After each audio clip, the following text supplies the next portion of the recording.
한마디로 처벌의 정도는 매우 높은데 법률의 요건은 세분화되어 있지 않다, 이런 거라고 보시면 되겠습니다.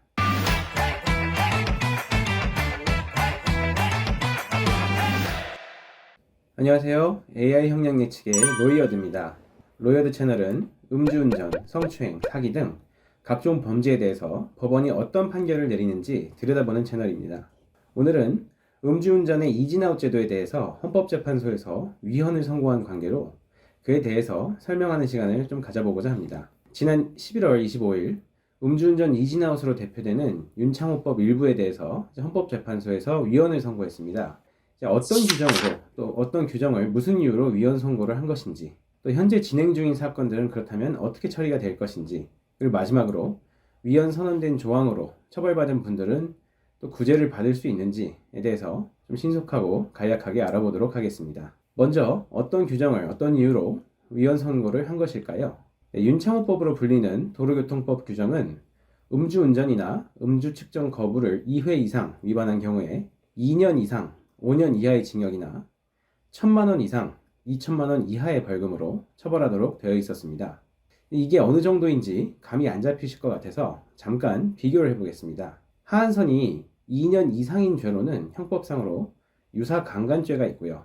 벌금의 경우 형법에 1,000만 원 이상은 규정이 없고, 상한선이 2,000만 원 이하인 범죄는 업무상 과실치사상죄, 과실로 사람을 사망에 이르게 한 경우나 또는 이제 상습 도박죄 같은 경우가 있습니다. 그러니까 음주운전 2회 위반의 경우 우리 형법 체계 안에서는 상당히 중한 처벌을 예정해 두고 있던 겁니다.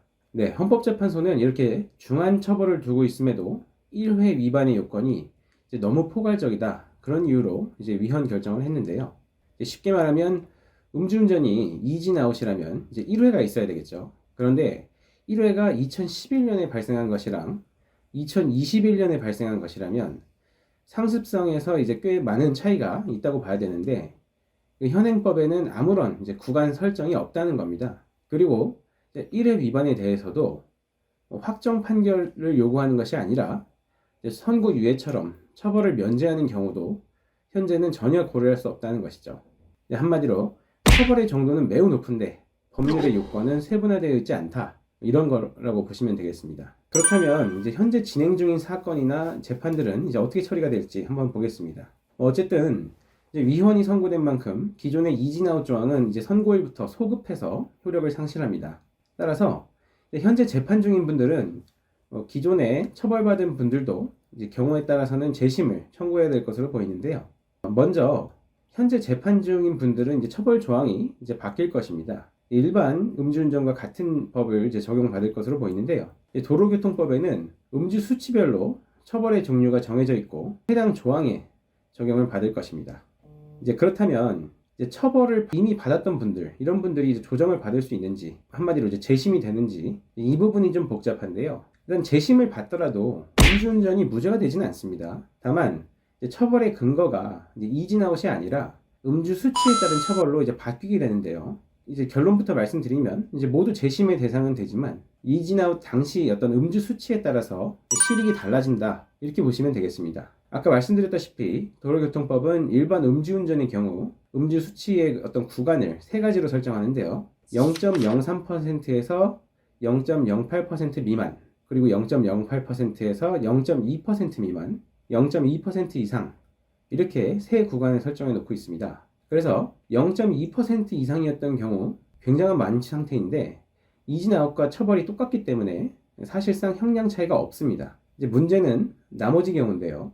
이제 기존 형량이 법정형, 즉 이제 법에서 정한 상한을 이제 초과했는지, 이것을 이제 비교해 봐야 됩니다.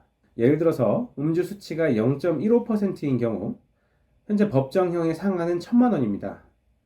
그런데 이전에 윤창호법으로 벌금 1,500만 원을 받았다면 재심을 청구할 경우 최소한 500만 원은 감액될 수 있는 거죠. 로이어드 데이터베이스에 따르면 윤창호법이 적용된 이진아웃 사례 약 7,000건을 분석한 결과 음주 수치가 0.03% 이상 0.08% 미만으로 이진아웃 벌금형을 받은 사례 중에서 무려 약 84%는 법정형을 초과한 것으로, 그리고 0.08% 이상 0.2% 미만으로 벌금형을 받은 사례 중 약 40% 또한 법정형을 초과한 것으로 나타난다고 하니까 앞으로 상당한 사건에 대해서 재심이 청구될 것으로 보입니다. 오늘은 음주운전 이진아웃 제도에 대한 위헌 결정의 이유와 재심 청구에 대해서 알아보는 시간을 가졌습니다. 혹시 재심 대상이시라면 로이어드에서 미리 형량을 확인해 보시는 것도 하나의 방법이 아닐까 합니다. 궁금한 사항이나 또 더 다뤄졌으면 하는 사건이 있으시면 언제든지 댓글로 남겨주시기 바랍니다. 이상 로이어드였습니다.